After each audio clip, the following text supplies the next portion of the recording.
नमस्कार दोस्तों।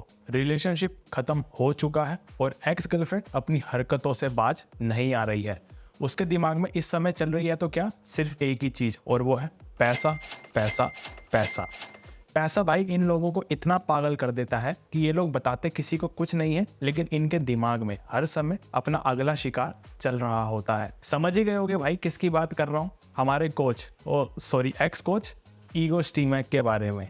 भाई इन्होंने ईगो स्टीमैक ने ना वापस अपनी इंडियन फुटबॉल के अंदर एंट्री मारी है, और भाई इस बार ऐसी एंट्री मारी है कि मामला ना इस बार सीरियस हो चुका है। तो भाई इस सीरियस मैटर की तरफ बढ़ने से पहले ना मेरी आप लोगों से एक छोटी सी रिक्वेस्ट है भाई, जिसने भी चैनल को सब्सक्राइब नहीं किया ना भाई सब्सक्राइब जरूर कर देना यार। आप लोग कर दो तो भाई अच्छा लगता है दिल को।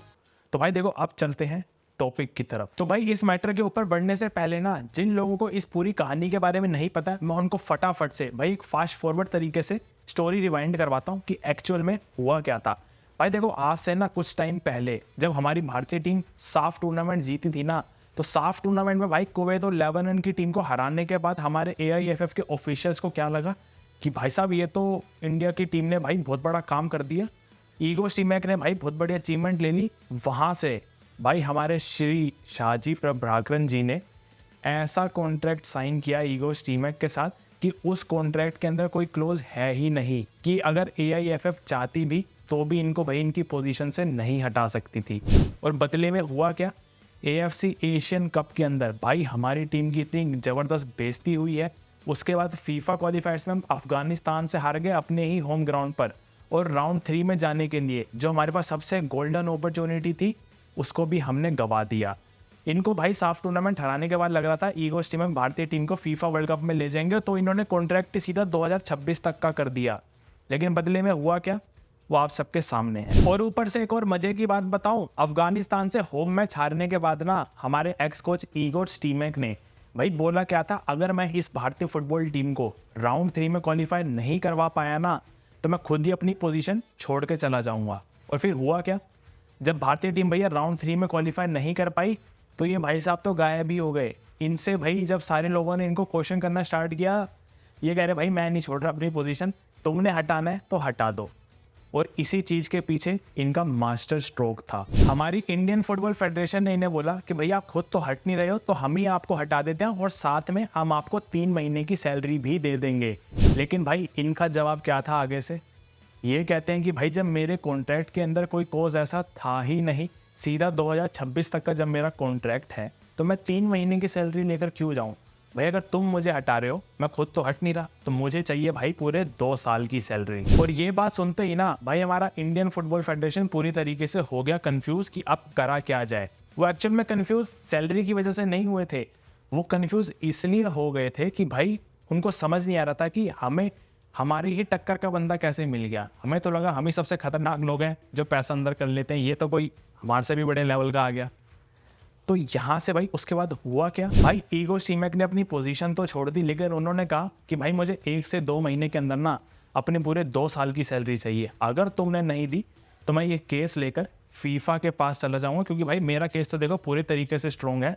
मैं खुद तो नहीं हटा, तुमने हटाया है, मेरे कॉन्ट्रैक्ट में कोई कॉस्ट था भी नहीं। तो तुमने अगर अब मुझे भाई मेरे 2 साल की सैलरी नहीं दी ना तो तुम्हारे लिए तो दिक्कत है ही, साथ में इंडियन फुटबॉल के लिए भी दिक्कत है, और फीफा का बैन भी लग सकता है। और अब बात को लेकर आते हैं भाई देखो करंट के ऊपर। तो अभी फिलहाल में भाई AIFF ने अपनी तरफ से कोई भी पैसा नहीं दिया है ईगो स्टीमैक को, और जैसा हमारे एक्स कोच ईगो स्टीमैक ने बोला था भाई वो अपना केस लेकर फीफा के पास पहुंच चुके हैं।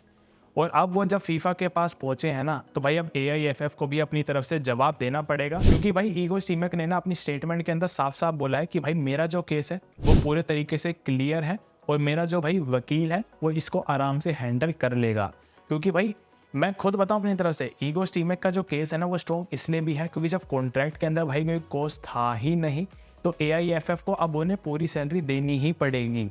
अब AIFF अपनी तरफ से भाई कुछ भी बोले, लेकिन जो भाई कॉन्ट्रैक्ट के अंदर है, जिस पे साइन हो चुके हैं, जिसको एग्रीमेंट पूरा मान चुके हैं, तो भाई उसके लिए AIFF को 2 साल की सैलरी देनी ही पड़ेगी। और एक और मजे की बात बताऊं, ये 2 साल की सैलरी जो है ना 2025 तक तो $30,000 थी, और फिर 2025 से लेकर 2026 तक $40,000 थी, जिसको भाई 2 साल में अगर पूरा बना दिया जाए तो 7.5 करोड़ की रकम AIFF को, ईगो स्टीमर को देनी पड़ेगी। और बात सिर्फ ईगो स्टीमर के ही 7.5 करोड़ की नहीं है भाई, ईगो स्टीमर के साथ जो उनका कोचिंग स्टाफ था ना, स्ट्रेंथ और कंडीशनिंग के कोच लूका रेडमन, उनकी भी सैलरी, और साथ में गोल कीपिंग के जो कोच थे भाई, इन दोनों की सैलरी भी AIFF को देनी पड़ेगी। लेकिन अभी करंट न्यूज़ ऐसी आ रही है कि जो स्ट्रेंथ और कंडीशनिंग के कोच हैं उन्होंने, और गोलकीपर के जो कोच हैं, इन दोनों ने भाई कहीं ना कहीं एग्री कर चुके हैं, ये अपने 6 महीने का कंपनसेशन लेके साइड हो जाएंगे। अब बीच में अड़ा हुआ तो कौन है, तो भाई वो है हमारे एक्स कोच ईगो स्टीमर। वो साइड हटने का नाम नहीं ले रहे हैं भाई।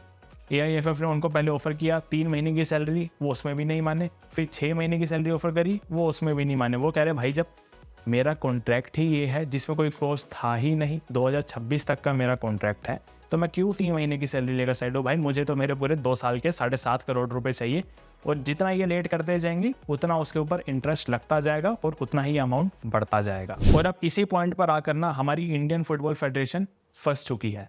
क्यों फंस चुकी है? क्योंकि भाई ईगो स्टीमर की इतनी सारी सैलरी उन्हें एक साथ देनी पड़ेगी, वो भी 2 साल की, जो 7.5 से 8 करोड़ के अराउंड पड़ रही है। उनके साथ में उनके कोचिंग स्टाफ की भी सैलरी देनी पड़ेगी। साथ में हमारी भारतीय टीम के नए कोच जो अनाउंस हुए हैं, मैनोलो मार्केस, इनकी भी सैलरी देनी पड़ेगी। इंडिया की जितने भी भाई एज ग्रुप के कोचेज हैं उनकी भी सैलरी देनी पड़ेगी, और साथ में भाई जो पूरा कारोबार संभाल रहे हैं उनकी भी सैलरी देनी पड़ेगी। तो ये भाई थोड़ा सा भी परेशान हो चुके हैं कि इतना पैसा अब लाया कहाँ से जाए।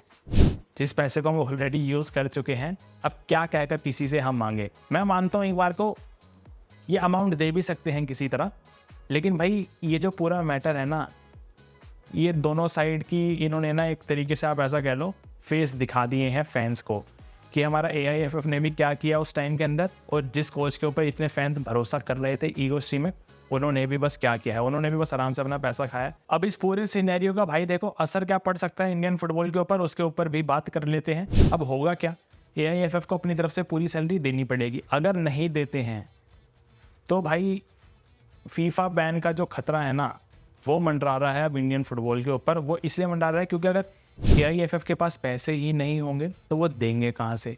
अगर नहीं दिए, किसी और से लेते हैं, तो वो वैसे भी थर्ड पार्टी इन्वॉल्वमेंट हो जाएगी, और अगर थर्ड पार्टी इन्वॉल्वमेंट होती है तो आप सबको भाई वैसे ही पता है फीफा बैन लग जाता है। क्योंकि ये जो मैटर है ये सिर्फ 2 लोगों के बीच का है। यहाँ अगर कोई तीसरा घुसता है बीच में आके तो भाई फीफा बैन लगा देती है। एक बार पहले भी फीफा ने बैन लगा दिया था इंडियन टीम के ऊपर, जिसको कुछ ही दिनों के बाद हटा दिया गया था, और इस बार भी कुछ ऐसा ही मैटर चल रहा है। और अगर ये फीफा बैन लगा तो भाई आगे आने वाली जो विंडोज़ है ना, उससे पहले ये मैटर को ख़त्म करना पड़ेगा, वरना इस फीफा बैन के चक्कर में हमारे जो फ्रेंडली मैचेस होने वाले हैं नए कोच मैनोलो मार्केज के साथ, उनको भाई झटका लग सकता है।